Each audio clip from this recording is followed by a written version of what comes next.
which basically Alex brought up. Yeah, absolutely. The presence of foreign troops in the state of Montana, Jason, is overwhelming, okay? We've got Helena, Montana, our capital, welcoming troops from Tajikistan.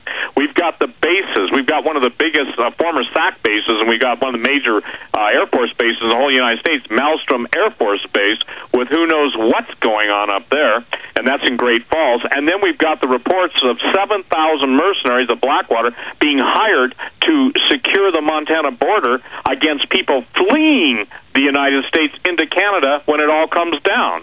So we've got all of this being focused right now on Hardin, Montana, and as Alex said, hey, you just said it too. We've got a felon who seems to be the front man, but when we go beyond the front men, when we go beyond the front women, and we get to the heart of the matter, we've got the potential to have a very, very major strategic placement of foreign troops, mercenaries, and quite candidly, the money that it brings in is nothing. That's the other thing I didn't get a chance to ask Becky, is where does all this money come from? Because what we're looking at is basically very sophisticated funds. We're looking at a model where you basically come in and buy the population, economically distressed areas, and they're doing the same thing, by the way, in major cities across the United States in giant warehouses.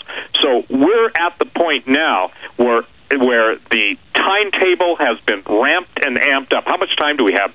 We got about 60 seconds in this segment. On the other side, Steve, I want you to discuss how far this goes. I mean, is this a federal program? We've heard Obama say we need a police force that's just as strong, just as well-funded as the military. We've seen the Youth Corps being rolled out through city year. We've seen the economy becoming crushed as they announce a carbon tax. We've seen them say, no, there aren't mandatory vaccinations, but the military has mandatory vaccinations. And oh, there's mandatory vaccination at the school, too. We are losing this country. Back after this, it's the Alex Jones Show.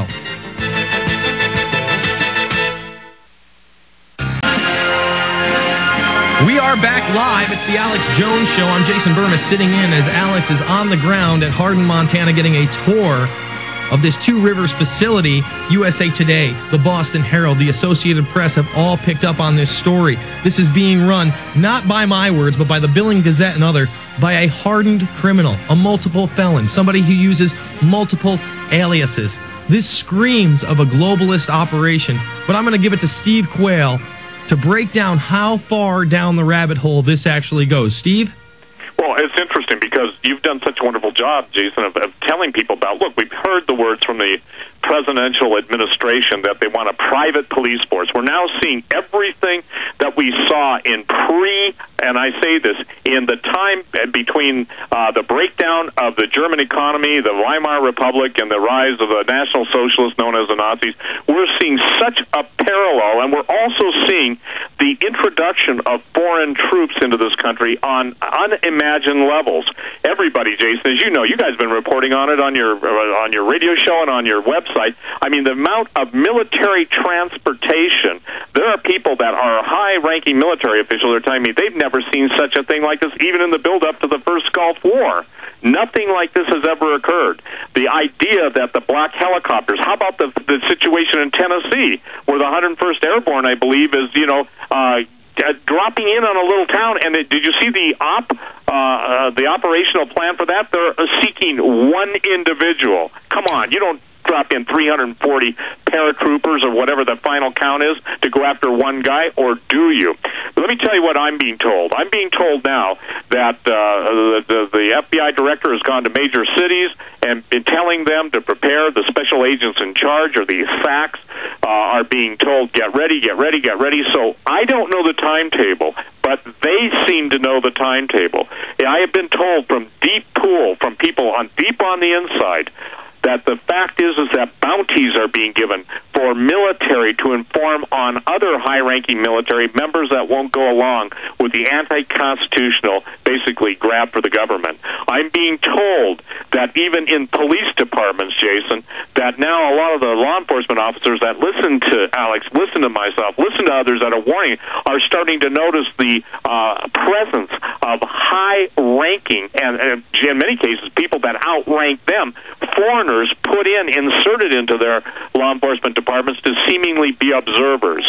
We're being told that a $500,000 bounty is being offered for, again, that's $500,000, ladies and gentlemen, for people to inform on military people, to inform on each other, high-ranking police to segregate out and designate out what they're calling resistors. I've been told by people that were recently at Fort Bliss as late or as early as Monday of this week that when the military is getting ready to deploy to Iraq, they'll have a federal official walk in, and this will happen, and make the statement, I hope there are no Tea Party members here. And one brave American soldier stood up and said, Sir, I am, and I will defend the Constitution of the United States against all enemies, foreign and domestic. And all the men applauded and stood with that man. That's at Fort Bliss at the beginning of the week. So what's happening is this. It's obvious. It's right in front of our face. And the idea of the orchestrated meltdown of the economy, all this is linked. The genetically altered viruses, H1N1, H5N1, all of this stuff, the Ebola, smallpox, the Spanish flu, the dead scientists, it's all coming in. This is not a conspiracy. This is happening now. And so the point is that, as Alex is saying, and he's in Hardin, Montana, and ladies and gentlemen, again, I tell you, pray for his safety. Pray for his safety. The idea is that the mainstream is finally getting a clue. And by the way, for those of you that are big-time WebBot fans, predictive linguistic software, this is a fulfillment of that which is coming to pass. And people are now sensing, Jason, that they can identify what's going on. This uneasy feeling, I don't know how many people you talk to a day that actually get it and say, hey, I'm finally getting it, but people are finally getting it. And I believe that obviously what we're seeing right now in Hardin is only, if you will, the head, and I'll use it, a pimple. It's the pus that everybody's got to understand. It's the acclamation of the American public to the police state, the military, like never before. Back after this with Steve Quayle, it's the Alex Jones Show. Hello, this is Alex Jones Network. We are back live. It's the Alex Jones Show. Alex, to pop in at the bottom of this hour. If you've missed any of this power-packed program, you're going to want to get the podcast. We are exposing foreign mercenaries in the United States training at a FEMA facility in Hardin, Montana. Simply incredible. The American public are being acclimated like never before to military on the streets. And I want to make this point, Steve. U.S. military are going to have a hard time firing on U.S. citizens. A lot of people are going to have a problem with that. But when you bring in foreign military troops and they're under foreign command, they are much more likely to put a bullet in the back of your head to make a point. And that is what is so dangerous, not only having the military on the streets, but foreign mercenaries as well.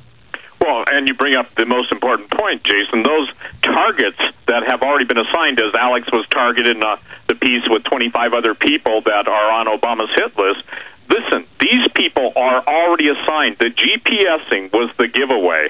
And I've been told by the military that the GPSing was done so that they have, listen, we have weapon systems that people don't even know about. But when a button's pressed and you've got a bunch of smart bomblets or rocketlets or a Hellfire missile going through your front door, you really don't have time to basically break out whatever you might use to defend yourself. The thing that people have got to understand is NORTHCOM even requested legal authority to deploy 400,000 troops. You remember that about, 3 to 4 weeks ago? Absolutely. You guys had it on your website, too. Yes. Okay, now how do you deploy 400,000 troops when you can't get 40,000 additional troops to Afghanistan and basically supply the needs over there? The idea is that I've been told, and I've gone on record, I'm telling you this, and for those of you in the world of military and intelligence, you know this is true, that we have now close to 400,000 foreign troops at different military bases under different, quote, training programs, and they're here to basically follow United Nations orders, and the United Nations, who just got appointed, Jason, the head of the Security Council. Let's not forget the first sitting president in U.S. history to accept the job, Barack Obama, sealing the UN U.S. globalist takeover in this country and around the world, Steve.